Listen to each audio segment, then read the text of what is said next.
여러분 한 주간도 건강하셨습니까? 우리가 6기를 8주 동안 함께 살펴봤고요. 오늘부터는 시편을 함께 보도록 하겠습니다.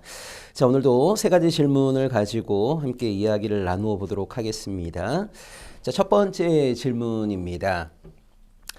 시편은 시가서라고 알고 있습니다. 유대인들도 시편을 시가서로 분류하고 있는지 궁금합니다. 라고 질문 주셨습니다.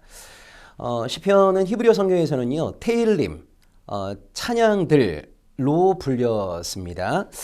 우리는 시편을 시라고 생각하기 쉽지만 엄밀한 의미에서 시편은요, 구약시대 예루살렘 성전과 지방성소에서 불리어지던 찬양들을 모아놓은 찬양집이라고 할 수가 있습니다.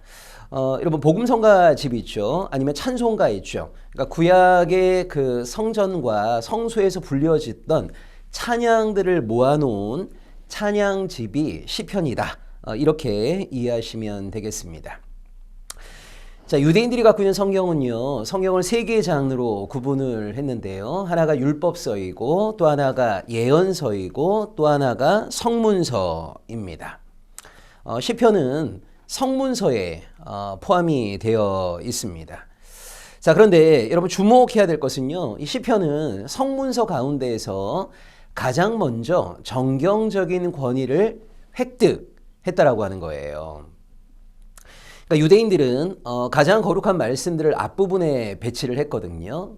그래서 율법서가 제일 먼저 나오고 그 다음에 예언서가 나오고 성문서를 제일 마지막에 배치했는데 성문서 가운데 제일 먼저 배치된 본문이 바로 시편입니다. 자, 이 얘기는 바꿔 얘기하자면 시편이 성문서 가운데 가장 먼저 정경적 권위를 획득했다. 자, 이렇게 볼 수 있습니다. 자, 누가복음 24장 44절을 함께 보겠습니다. 누가복음 24장 44절입니다. 또 이르시되 내가 너희와 함께 있을 때에 너희에게 말한 바 곧 모세의 율법과 선지자의 글과 시편에 나를 가리켜 기록된 모든 것이 이루어져야 하리라 한 말이 이것이라 하시고. 자, 주님은 제자들에게 성경에 당신에 대해서 기록된 모든 것들이 다 이루어져야 할 것이다 라고 말씀하시면서 모세의 율법, 선지자의 글, 그리고 시편이라고 말씀을 하세요. 자, 여러분 예수님이 공생의 사역을 했을 때를 우리는 주후 한 27년부터 30년 사이로 많이 보고 있거든요. 그 예수님의 탄생을 기점으로 보통 BC하고 AD를 나누었다. 그래서 예수님이 태어난 시점을 뭐 1년 또는 0년이라고 생각하기 쉬운데 로마의 수도원장이 예수의 탄생을 기점으로 BC와 AD를 나눌 때 중간에 몇 년을 놓쳐버렸습니다. 자, 확실한 것은 뭐냐면 헤롯 대왕이 죽었을 때가 주전 4년이거든요. 근데 우리 복음서에 보시게 되면 예수님이 탄생하실 때 헤롯 대왕이 이스라엘 전체를 다스리는 것으로 나와 있습니다. 따라서 예수님은요, 헤롯 대왕이 통치할 때 태어나신 거예요. 그러니까 아무리 늦어도 주전 4년 이전에는 예수님이 탄생하신 것입니다. 그래서 많은 신학자들이 주전 4년경에 예수님이 탄생하셨다고 보고 30즈음에 공생의 사역을 하셨으니까 이때를 주 26 또는 27년으로 봅니다. 그 다음에 3년 동안 공생의 사역을 하셨다고 보면 그리스도의 십자가와 십자가 죽음과 부활과 승천이라고 하는 모든 사건이 AD 29년 아니면 30년에 일어난 사건으로 보통 본단 말이에요. 자, 그런데 예수님이 공생의 사역을 하시던 주 20년대 말에 예수님은 성경에 자기를 가리켜 기록된 모든 것이 다 이루어져야 하리라 라고 하시면서 성경을 뭐라고 말씀하십니까? 모세의 율법과 선지자의 글과 시편 이렇게 말씀하신단 말이에요. 자, 유대인들은 성경을 세 개의 장르로 구분한다고 그랬습니다. 자, 그 가운데에서 성경 전체가 거룩한 말씀이지만 가장 거룩한 말씀은 토라, 율법입니다. 자, 이 율법서가 하나님의 말씀으로 인정받게 된 것이 주전 400년경입니다. 자, 그 다음에 예언서가 하나님의 말씀으로 인정받게 된 것이 주전 200년경입니다. 자, 여기서 여러분, 토라가 주전 400년경의 정경으로 인정받았다라고 하는 것은 뭐냐면 이제는 토라적 권위를 가지고 있는 본문은요, 존재하지 않는 거예요. 그러니까 어떤 것도 토라로 이제 인정받을 수 없습니다. 토라는 주전 400년경에 완결된 겁니다. 자, 그 다음에 하나님의 말씀으로서의 권위를 인정받은 것들은 주전 200년경의 예언서로 분류가 된 거거든요. 예언서로. 그래서 주전 200년 이후에 하나님의 말씀으로서의 권위를 획득한 것 가운데 어떤 것도 이제 예언서가 될 수는 없는 거예요. 그러니까 그런 것들을 모아서 뭐라고 한 겁니까? 성문서라고 분류하게 된 겁니다. 그러니까 주전 400년경에 토라가 완성되었고 주전 200년경에 예언서가 하나님의 말씀으로 인정받게 된 겁니다. 그리고 그 이후에 이스라엘 공동체 안에서 하나님의 말씀으로서의 권위를 획득한 것들을 모아서 AD 90년경의 성문서로 분류를 한 거거든요. 그러니까 토라는 주전 400년경, 예언서는 주전 200년경, 성문서는 AD 90년에 하나님의 말씀으로서의 인정을 받게 된 거예요. 정경적인 권위를 획득하게 된 겁니다. 자, 그런데 예수님이 공생의 사역을 하실 때는 20년대 말이란 말이에요. 자, 근데 예수님은 성경에 나를 가리켜 기록된 모든 것이 다 이루어져야 하리라 라고 말씀하시면서 성경을 뭐라고 표현하고 있냐면 모세의 율법과 선지자의 글과 시편 이렇게 말씀하신단 말이에요. 자, 보시면 예수님이 공생의 사역을 하실 때 이미 모세의 율법은 정경이 된 거죠. 선지자의 글도 정경이 된 거죠. 자, 그런데 성문서가 정경이 된 것은 AD 90년이거든요. 자, 그런데 예수님이 뭐라고 말씀하십니까? 시편에 이렇게 말씀하신단 말이에요. 자, 여기서 우리는 뭘 알 수 있는 거냐면 예수님이 공생의 사역을 하시던 20년대 말에 시편은 이미 이스라엘 공동체 안에서 정경으로서의 권위를 획득하고 있었구나라고 하는 것을 알 수 있습니다. 그러니까 성문서라고 하는 것이 하나님의 말씀으로 최종 인정받게 된 것은 AD 90년이지만 시편은 AD 20년대 말에 이미 이스라엘 공동체 안에서 하나님의 말씀으로서의 권위를 획득하고 있었다. 그래서 시편은 성문서 가운데 제일 앞에 배치되었던 것입니다. 자, 두 번째 질문 보겠습니다. 시편은 사람들에 의해 만들어져 하나님께 올려드린 찬양으로 알고 있습니다. 사람이 만든 노래인데 어떻게 시편이 하나님의 말씀으로 인정을 받게 되었는지가 궁금합니다.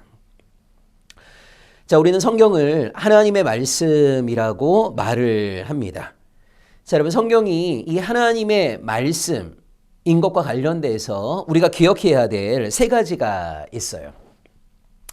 첫째는요, 성경은 하나님이 직접 또는 간접적으로 선포하신 말씀이기 때문에 하나님의 말씀입니다. 자, 여기에 해당되는 본문이 무엇입니까? 바로 토라, 또 예언서입니다. 여러분, 토라와 예언서에 보시게 되면 하나님이 직접 말씀하시거나 아니면 인간 예언자를 통해서 간접적으로 말씀하신 것들이 기록되어 있어요. 자, 여기서 방향성이 중요합니다. 여러분, 토라나 예언서는요, 하늘에 계신 하나님께서 땅에 있는 당신의 백성들에게 주신 말씀들입니다. 자, 방향성이 어떻게 됩니까? 하늘로부터 땅으로 향한 말씀들입니다. 자, 두 번째는요, 하나님이 경청하시고 연락하셨기 때문에 하나님의 말씀으로 인정하는 것이 있습니다. 자, 여기에 해당되는 것이 바로 시편입니다. 여러분, 아까 첫 번째 토라나 예언서 같은 경우에는요, 하늘에 계신 하나님께서 땅에 있는 당신의 백성들에게 직접 또는 간접적으로 주신 말씀이기 때문에 하나님의 말씀이었잖아요. 방향성이 어떻게 됐습니까? 하늘로부터 땅으로 향한 말씀이에요. 자, 두 번째는 정반대입니다.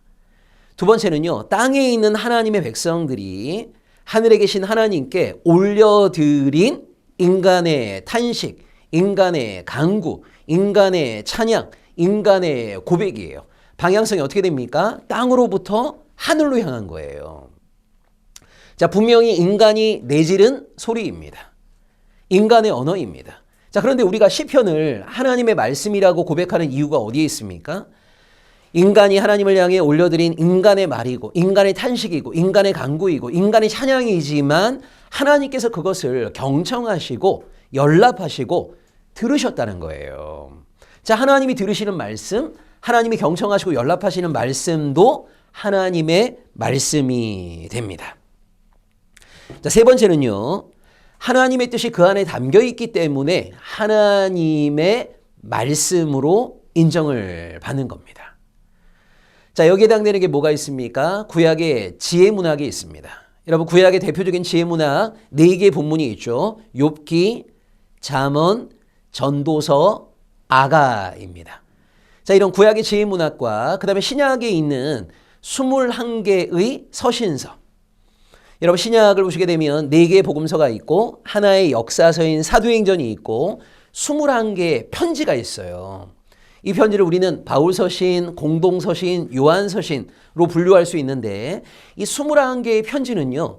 하늘에서 땅으로 주어진 것도 아니고 땅에 있는 사람들이 하늘에 계신 하나님께 올려드린 것도 아닙니다. 땅에 있는 사람이 땅에 있는 누군가에게 보낸 글입니다.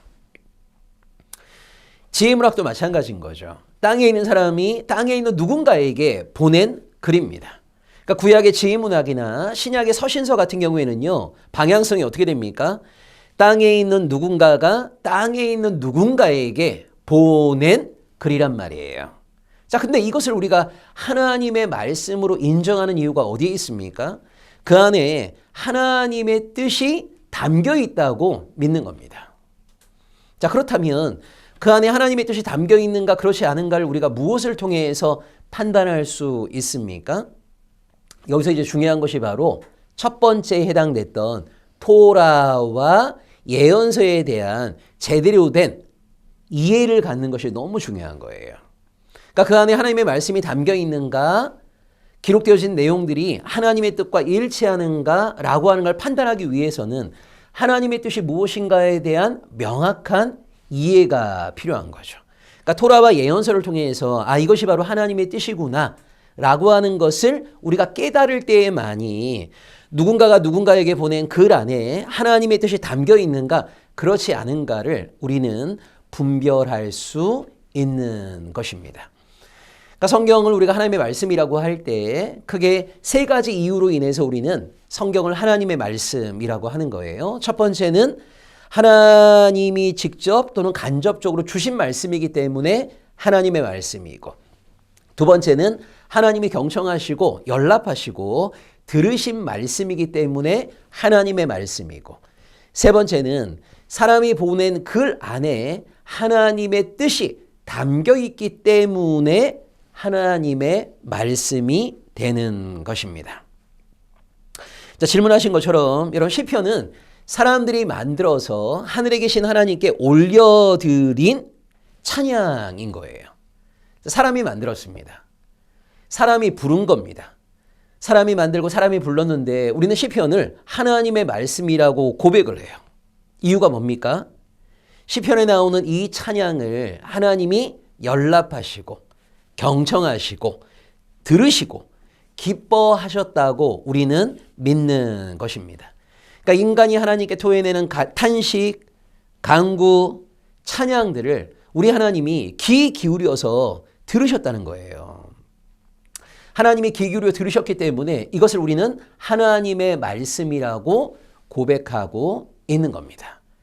여기서 여러분 중요한 것이 하나님이 들으시는 인간의 언어, 하나님이 들으시는 인간의 탄식, 이것을 누구도 들어야 되겠습니까? 당연히 하나님의 백성들도 귀 기울여 들어야 되는 거죠. 하나님이 바라보시는 것을 하나님의 백성들도 바라봐야 될 것이고, 하나님이 경청하시는 것을 하나님의 백성들도 경청해야 하는 것이고, 하나님이 선포하시고자 하는 말씀을 하나님의 백성들도 선포해야 하는 거예요. 자, 그런 의미에서 하나님이 들으시는 인간의 탄식과 인간의 간구와 인간의 찬양에 대해서 만약 하나님의 백성된 우리가 무관심하다, 경청하지 않는다라고 한다면 이것은 굉장히 잘못된 모습이라고 할 수 있습니다. 그러니까 우리가 진정한 하나님의 백성이라면 하나님이 들으시는 인간의 언어에 대해서도 우리도 귀를 활짝 열어놓고 경청해야 함을 기억하면 좋겠습니다. 자, 세 번째 질문 보겠습니다. 시편은 구약시대 성전에서 불려진 찬양 모음집으로 알고 있습니다. 오늘날에도 우리가 찬양을 부르고 있는데 이 찬양에 대한 가장 온전한 정의는 무엇인지 궁금합니다. 오늘날 공예배 시간을 통해서건 아니면 개인의 어떤 삶 속에서도 찬양은 우리에게 굉장히 익숙하죠. 이 찬양이 무엇인가에 대해서 질문을 주셨습니다. 여러분, 이 노래라고 하는 것이 인간의 역사 가운데 언제부터 존재하게 되었을까요? 아마 제가 볼 때는 인간의 역사가 시작된 시점부터 아마 이 노래라고 하는 것이 인간 역사와 함께하지 않았을까라는 생각이 들어요.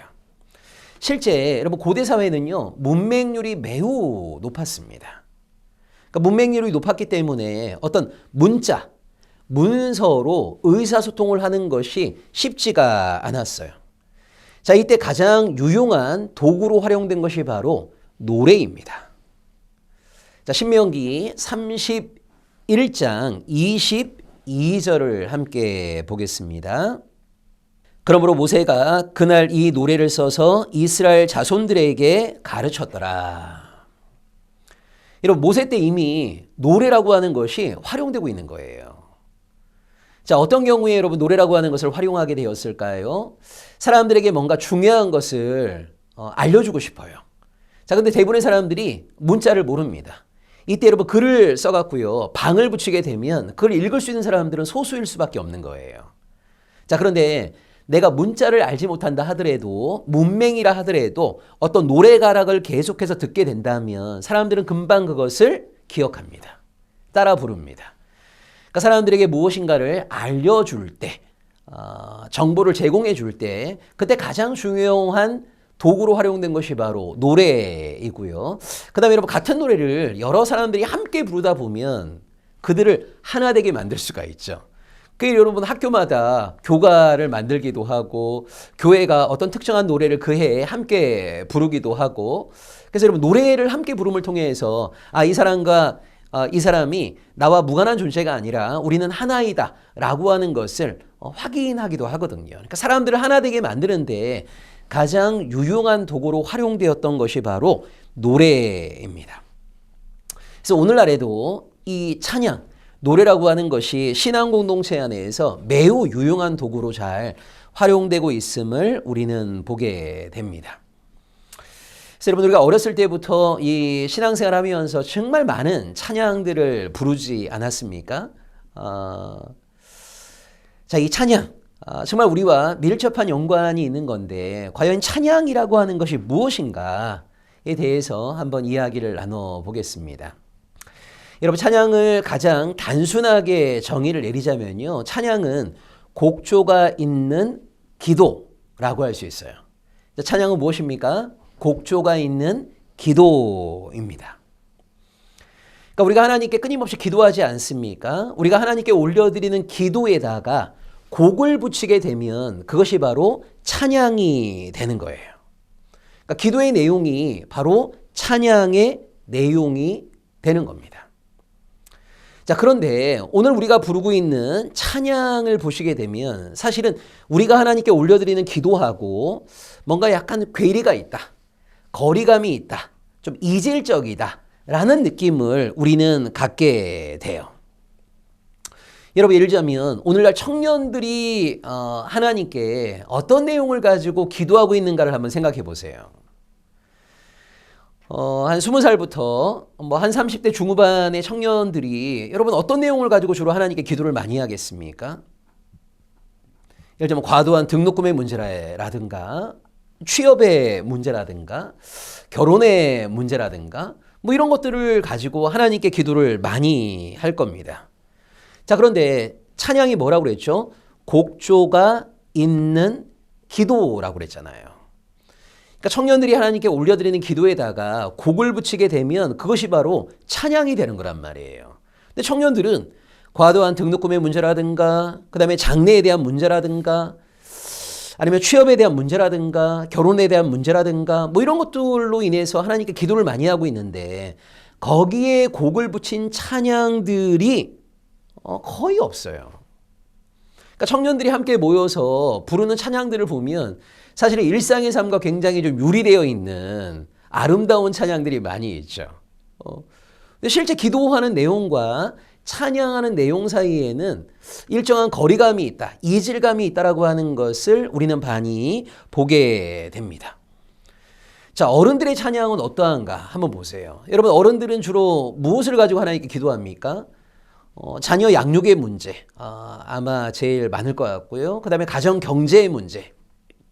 그 다음에 어른들 중에는 이 낀 세대들이 많이 계시잖아요.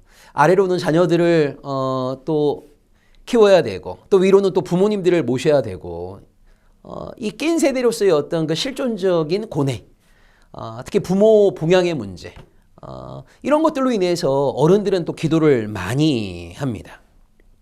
그 다음에 대한민국 사회가 얼마나 이 주택, 땅, 이것이 지역마다 얼마나 격차가 심합니까?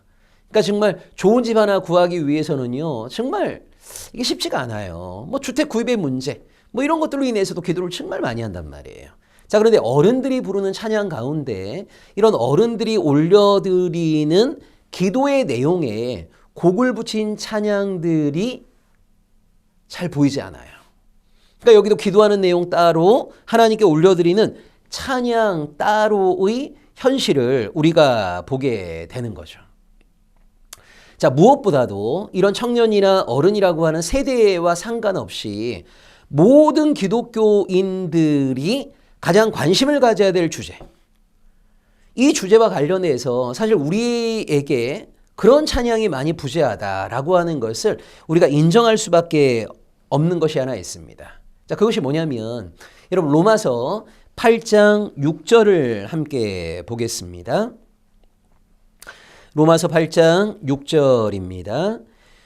육신의 생각은 사망이요 영의 생각은 생명과 평안이니라.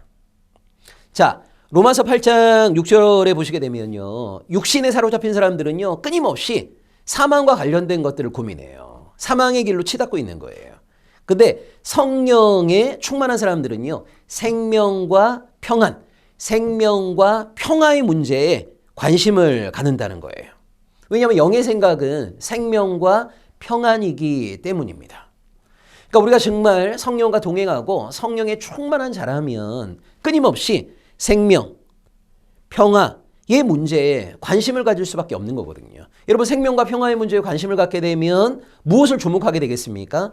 생명과 평화가 파괴되어 버린 이 땅의 현실에 대해서 탄식하게 되겠죠. 안타까워하게 되겠죠. 기도하게 되겠죠. 피조세계의 신음소리에 대해서 탄식하게 되겠죠. 기도하게 되겠죠. 자, 이것이 바로 성령 충만한 크리스찬들의 모습이 될 수밖에 없는 거예요. 그런데 오늘날 너무나 많은 크리스찬들이요, 신앙생활, 교회생활은 열심히 하고 있지만 창조세계의 신음소리, 피조세계의 신음소리에 대해서 너무나 무감각합니다. 지금도 세계 곳곳에서 일어나고 있는 전쟁, 생명이 파괴되는 현실, 평화가 깨져 있는 현실에 대해서 너무나 둔감하단 말이에요.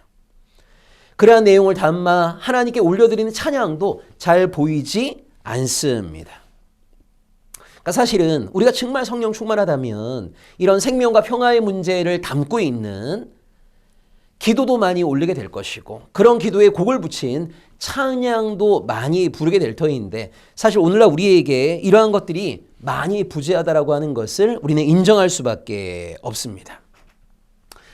자, 무엇보다 여러분, 시편에서 우리가 보게 되는 이 찬양의 핵심은요, 하나님께 찬양을 드리는 사람이 어떤 주관적인 감정의 방출, 여기에 핵심이 있지 않아요. 모든 찬양은요, 객관적으로 임하는 하나님 나라의 영접과 송축에 있습니다. 그러니까 왜 찬양하는 겁니까? 하나님의 다스림을 사모하고 경배하는 행위의 연장 속에서 찬양이 드러나는 거거든요. 그러니까 하나님의 나라가 임하는 거, 그러니까 내 인생이 잘 되고 평안하고, 감사할 게 많아서 하나님께 찬양하는 게 아니고요. 하나님의 나라, 하나님의 통치가 구현되어지는 것에 대해서 시편의 그 찬양자들은 하나님께 찬양을 올려드리고 있거든요. 나의 어떤 주관적인 상태에 핵심이 있는 것이 아니라 객관적으로 임하고 있는 하나님 나라의 임재, 그것을 영접하고 송축하는 것이 바로 이 찬양의 중요한 특징임을 우리는 보게 돼요. 자, 마지막으로 여러분 성경에 나와 있는 찬양의 중요한 특징이 하나 있는데 그것이 뭐냐면 이런 찬양이 나오게 된 상황성, 구체성, 역사성이 있다라고 하는 거예요. 자, 출애굽기 15장에 보면 이스라엘이 홍해를 건넌 다음에 하나님께 올려드리는 찬양이 나옵니다. 그 엄청난 바다를 마른 땅처럼 건너게 해주신 사건에 대한 찬양인 거죠. 이런 찬양이 나오게 된 역사적인 사건이 있어요. 상황이 있어요. 배경이 있습니다. 자, 여호수아 5장에 보게 되면 가나안 백성들과의 전쟁 후에 드보라가 하나님께 올려드리는 찬양이 나옵니다. 자, 이런 찬양이 나오게 된 상황이 있죠. 구체적인 이유가 있죠. 역사가 있습니다. 자, 시편에 나오는 표제들도 마찬가지인 거예요. 이런 찬양이 나오게 된 상황, 배경, 역사를 우리에게 알려주고 있습니다. 자, 그런데 오늘 우리가 하나님께 올려드리는 찬양을 보게 되면 이런 찬양이 나오게 된 상황성이나 구체성이나 역사성이 매우 부재하다라고 하는 것을 우리는 또 인정하지 않을 수가 없습니다. 자, 그런 의미에서 오늘 우리의 상황 속에서 나오게 된 찬양, 여러분 세계 유일 분단 국가로서의 이 한반도 땅에서 우리는 신앙의 삶을 살아가고 있는데 전 세계 누구보다도 가장 평화를 열망해야 되지 않겠습니까? 평화에 대한 갈망, 그런 것들을 담아내는 찬양들이 정말 많이 나와야 돼요. 짧은 기간 안에 이렇게 경제적인 급성장을 맛봤지만 가치 간의 혼돈, 세대 간의 갈등, 지역 간의 갈등, 진보와 보수 간의 어떤 정치 이념적인 갈등으로 인해서 신음하고 있는 이 땅의 현실을 바라보면서 생명과 평화를 갈구하는 찬양들이 많이 탄생해야 됩니다. 무엇보다도 우리의 기도에 곡을 붙인 그런 찬양들이 더 많이 탄생할 수 있었으면 참 좋겠다라는 소망을 갖게 됩니다. 자, 오늘 세 가지 이야기 나눴습니다. 시편은 시로 이해하기 쉽지만 찬양이다. 성경과 성수에서 불려졌던 찬양이다. 그리고 누가복음 24장 44절의 말씀에 근거해 보면 예수님이 공생의 사역을 하실 때 이미 시편은 정경적인 권위를 획득하고 있었다라고 하는 것을 우리가 볼 수가 있고요. 두 번째는 시편은 사람들이 만든 찬양이지만 어떻게 하나님의 말씀으로 인정받게 되었는가. 하나님이 경청하시고 하나님이 연락하시는, 하나님이 들으시는 인간의 음성도 하나님의 말씀이 된다라고 하는 거 여러분 꼭 기억하시고요. 하나님이 들으시는 그 인간의 탄식을 하나님의 백성된 우리들도 귀 기울여 들을 수 있으면 좋겠습니다.